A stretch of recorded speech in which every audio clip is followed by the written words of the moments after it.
The golden box trembled in Anansi's 8 legs as he descended from the sky palace. Inside it, every story that had ever existed or would ever exist pulsed with power.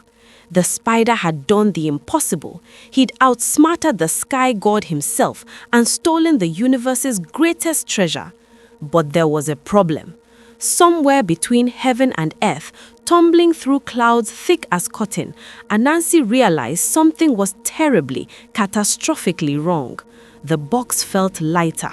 He cracked it open just a sliver, and his heart sank into all 8 of his legs at once. The endings were gone, every single one. This is the West African legend of Anansi the spider, the trickster who gave humanity the gift of storytelling, but in doing so, cursed us all with something far stranger. Stay with me, because what happened next explains why even today, no story truly ends the way we think it will. Long before your grandmother's grandmother was born, before the first human ever sat around a fire and said, "Let me tell you what happened," the world existed in a peculiar kind of silence. People worked, ate, slept, and died, but they had no way to explain why. No myths to comfort them, no legends to inspire them, no tales to pass the long, dark nights. All the stories in existence belonged to Nyame, the sky god, and he kept them locked in a golden box beside his throne in the kingdom above the clouds. Nyame was not a cruel god, but he was a proud one. Stories were the most precious thing in all creation, more valuable than gold, more powerful than armies. They could make a coward brave, turn a fool wise, transform sorrow into laughter, and Nyame alone controlled them all. The animals on earth knew this, and it drove them mad with envy. The leopard wanted stories to explain why he had spots. The elephant wanted stories to remember his ancestors. The python wanted stories to charm his prey. But none of them dared challenge the sky god for his treasure. None except Anansi. Now, Anansi was not the strongest creature. His body was small, his legs thin as grass stems. The other animals often mocked him. "What can a spider do?" they'd laugh. "You can't hunt like leopard, you can't trumpet like elephant, you're nothing but silk and schemes." But Anansi had something none of them possessed, a mind that could weave plans more intricate than any web. And one day, as he hung from his thread watching the humans below stumbling through their storyless existence, he made a decision that would change everything. He would climb to heaven. He would face Nyame, and somehow, impossibly, he would steal the stories. The other animals gathered when they heard of his plan. "You're mad," hissed Python. "The sky god will crush you like a termite." "He'll burn you to ash," rumbled Elephant. "He'll feed you to the storms," growled Leopard. Anansi just smiled his spider smile. "Then I suppose," he said, spinning a thread up toward the clouds, "you'll have a story to tell about me." And with that, he began to climb. The journey to the sky took 7 days and 7 nights. Anansi climbed his silk thread through rain and lightning, through heat and cold, never stopping, never looking down. When he finally pulled himself onto the clouds that formed the floor of Inyame's palace, every one of his 8 legs trembled with exhaustion. But he had no time to rest. The sky god was waiting. Inyame sat on his throne of pure sunlight, so bright that Anansi could barely look at him. The golden box sat beside him, and from it, Anansi could hear whispers, whispers of every story ever told and yet to be told, calling to him like music. "Little spider," Iname's voice rolled like thunder. "You dare climb to my realm? You who are smaller than my smallest thought?" Anansi bowed low. This was the moment everything depended on. "Great Inyame," he said, "I have come to purchase your stories." The palace fell silent. Even the clouds stopped moving. Then Inyame began to laugh, a sound like mountains cracking. Purchase? With what could you possibly pay me, insect? I am the sky god. I lack nothing. What could you offer that I don't already possess? This was exactly what Anansi had hoped he would say. A challenge then, Anansi proposed, his voice steady despite his racing heart. Set me a price, any price. If I can pay it, the stories are mine. If I fail, you may do with me as you wish. Inyame leaned forward, intrigued. Gods, you see, can be easily bored, and nothing amuses them more than watching mortals attempt impossible things. Very well, Spider. I will set you 3 prices. Bring me these 3 things, and the stories are yours. The sky god's eyes gleamed. First, bring me Onini, the python, who could swallow the world. Second, bring me Osebo the leopard, whose claws cut through stone. Third, bring me the Moburu, the hornets whose sting is death itself. Bring me these 3, and you shall have what you seek. The clouds themselves gasped. These were the 3 most dangerous creatures in all creation. Even the other gods feared them. It was an impossible task. Anansi bowed again. It shall be done, he said simply, and began his descent back to earth. What happened next became legend. Using nothing but his wit in his web, Anansi accomplished what no army could have done.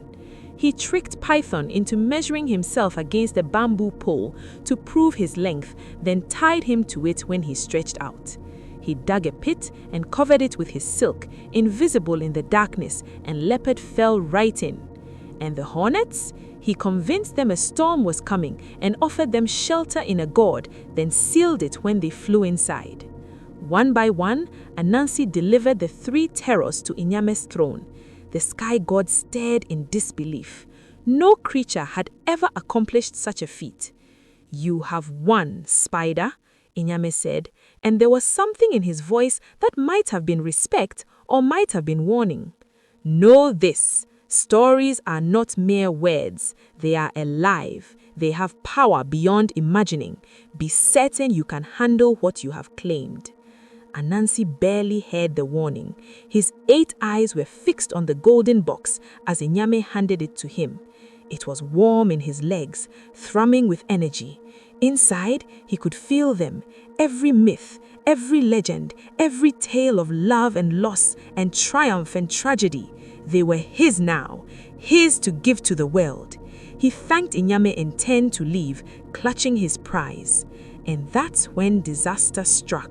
Anansi was halfway down his thread, the clouds of heaven still visible above him, when he noticed something wrong. The box was getting lighter. Not a lot, not all at once, but steadily, unmistakably lighter. Panicked, he stopped his descent and carefully opened the lid just a crack. His 8 hearts nearly stopped. The stories were escaping. Not the whole stories, but pieces of them, streaming out like golden smoke. And as he watched in horror, he realized what was escaping. The endings. Every conclusion, every resolution, every happily ever after, and they never knew, and that was the last anyone saw of him, was slipping through the microscopic gaps in the box's seal, spiraling down toward earth like falling stars. Anansi tried to close the box tighter, but it was too late. The damage was done. By the time he reached the ground, every story in the box was incomplete. They had beginnings and middles, conflicts and characters, questions and quests. But the endings? The endings were scattered across the earth, lost in forests and rivers, buried in caves, and carried on winds to places even he couldn't map. For a moment, Anansi considered climbing back to heaven, returning the defective treasure, admitting his failure.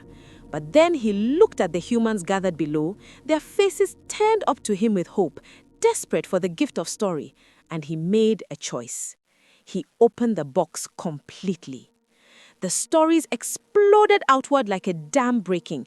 They flew into the hearts and minds of humans, filling them with the power to explain, to imagine, to wonder.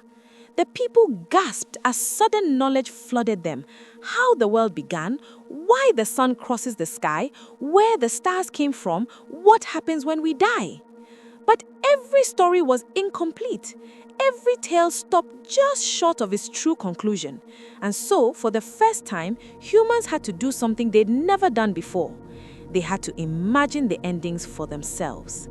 Some made their stories end with hope, others with tragedy, some with justice, others with mystery.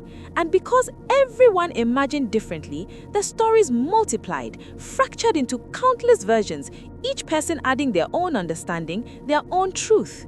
This is why, to this very day, no story ever truly ends the same way for everyone. The endings Anansi lost are still out there, scattered across the world, and each of us finds different ones as we journey through life. Some people find happy endings, others find bitter ones, most find something in between. Anansi lived the rest of his life searching for those lost endings, weaving webs across the world, hoping to catch just one complete story before he died. Some say he's searching still, hanging in corners, listening to humans tell their tales, waiting to hear if anyone has stumbled upon an original ending. The other animals, the ones who had mocked him, they changed their tune. Anansi the Great, they called him now. Anansi who brought stories to the world. But Anansi knew the truth. He'd brought stories, yes, but broken ones.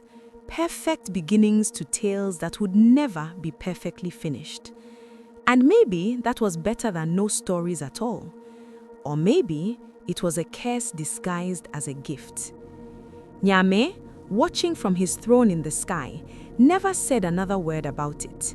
Some claim he knew all along that the endings would escape, that perhaps he designed the box that way deliberately, knowing that complete stories would make humans passive, but incomplete ones would make them creative. Others say he was simply amused by the chaos Anansi had unleashed. The truth? The truth is one of those endings that's still lost somewhere, waiting to be found. So the next time you finish a book and feel unsatisfied with how it concluded, or watch a movie and argue with your friends about what really happened, or tell a story around a fire and everyone remembers it differently, remember Anansi.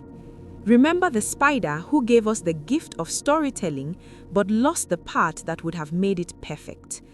And maybe, just maybe, look up at the corner of your room tonight. If you see a spider web glistening in the moonlight, it might be Anansi, still searching, still hoping to find just one of those scattered endings and make just one story complete again. But he never will. Because the endings aren't missing anymore. They're in us, in every person who's ever heard a tale and wondered what if it went differently. In everyone who's taken a story and made it their own. Anansi didn't steal stories from the sky god and lose the endings. He stole stories from the sky god and gave us the power to create our own. And that might be the greatest trick he ever pulled.